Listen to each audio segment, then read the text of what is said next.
Halo, kembali lagi bersama saya Laula Ika Setia Rahma dalam pembelajaran sosiologi. Hari ini kita akan membahas tentang interaksi sosial.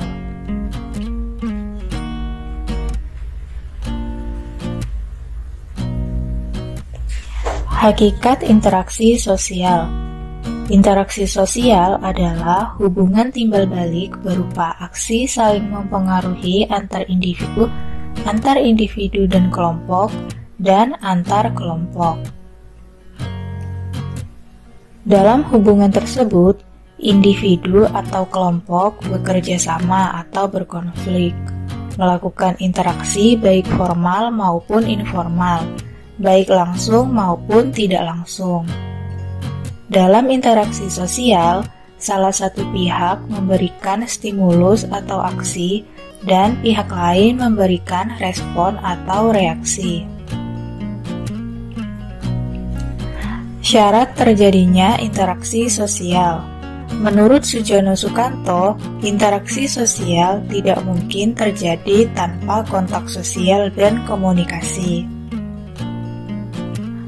Kata kontak diturunkan dari bahasa Latin kam yang berarti bersama-sama dan tangere yang berarti menyentuh. Kontak sosial dapat bersifat positif atau negatif.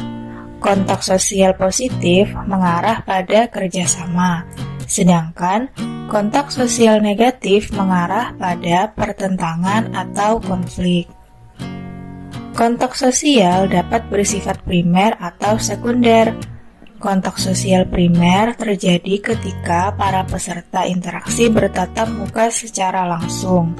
Sementara itu, kontak sekunder terjadi ketika interaksi berlangsung melalui pelantara atau media.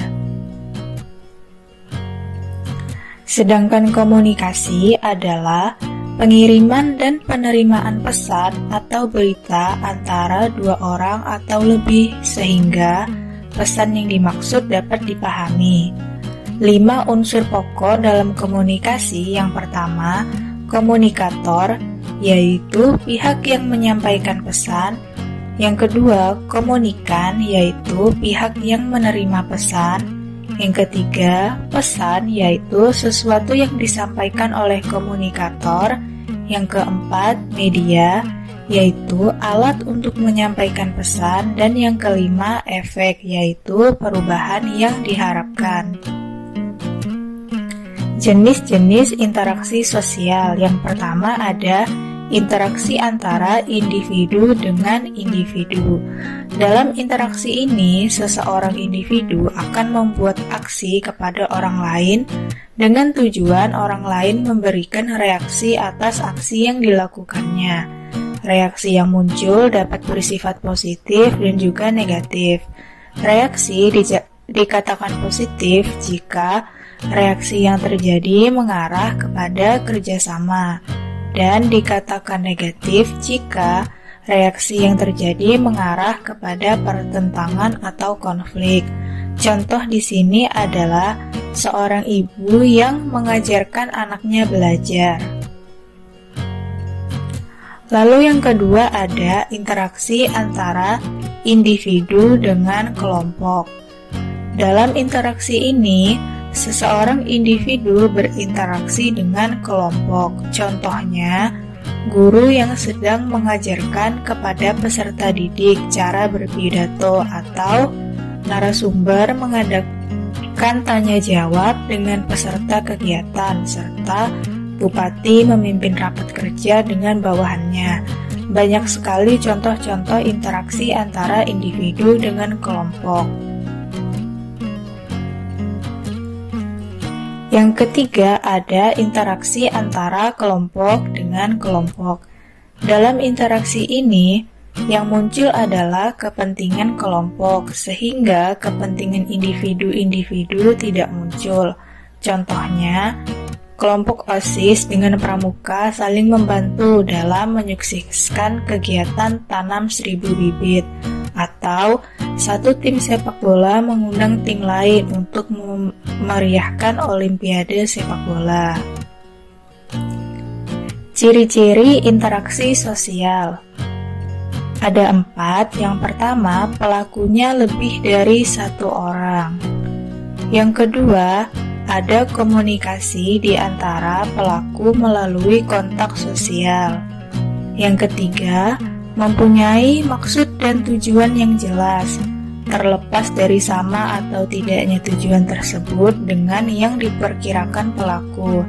Yang keempat, ada dimensi waktu, masa lampau, masa kini, dan masa datang, yang akan menentukan sikap aksi yang sedang berlangsung.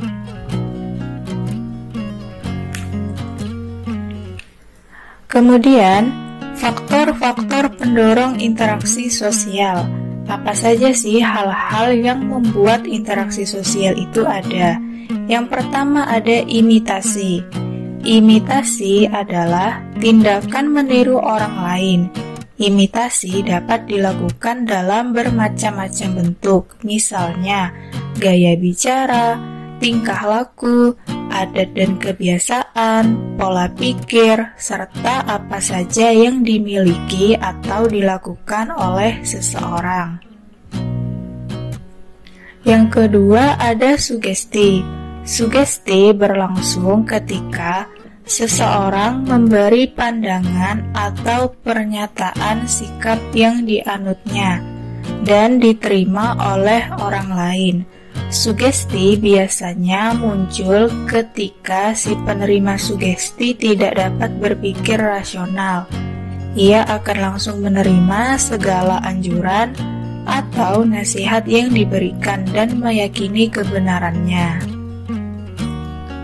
Pada umumnya, sugesti berasal dari hal-hal berikut: orang yang berwibawa, karismatik, atau memiliki pengaruh yang kuat terhadap penerima sugesti. Orang yang memiliki kedudukan yang lebih tinggi dari penerima sugesti, kelompok mayoritas terhadap minoritas, reklame atau iklan di media massa.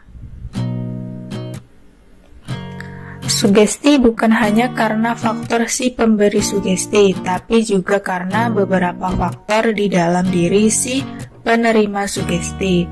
Ada 3, terhambatnya daya berpikir kritis, kemampuan berpikir yang terpecah belah, orang yang ragu-ragu, dan pendapat satu arah. Lalu ada identifikasi. Identifikasi merupakan kecenderungan atau keinginan seseorang untuk menjadi sama dengan pihak lain, meniru secara keseluruhan. Contohnya di sini ada seseorang yang ngefans sama Michael Jackson. Nah, dia itu menirukan Michael Jackson dari gaya rambut, gaya berpakaian, dan lain-lain sampai dia tuh merasa dia mirip sekali dengan Michael Jackson. Itu yang disebut identifikasi. Lalu ada simpati. Simpati merupakan kondisi ketertarikan seseorang kepada orang lain. Ketika bersimpati, seseorang menempatkan dirinya dalam keadaan orang lain dan merasakan apa yang dialami, dipikirkan, atau dirasakan orang lain. Sedangkan empati merupakan simpati mendalam yang dapat mempengaruhi kondisi fisik dan jiwa seseorang. Lalu, apa bedanya simpati dan empati? Saya contohkan sebagai berikut ya. Seandainya ada teman kalian yang bersedih, lalu karena dia sedih, kalian juga ikut merasakan kesedihan dia. Itu namanya simpati. Tapi ketika ada teman kalian yang bersedih dan kalian juga merasa sedih, kemudian kalian melakukan tindakan agar teman kalian itu tidak sedih lagi, seperti menghiburnya atau mengajaknya jalan-jalan, maka itu adalah empati. Nah, terakhir ada kegiatan siswa yang harus kalian kerjakan. Bacalah dengan seksama teks berikut.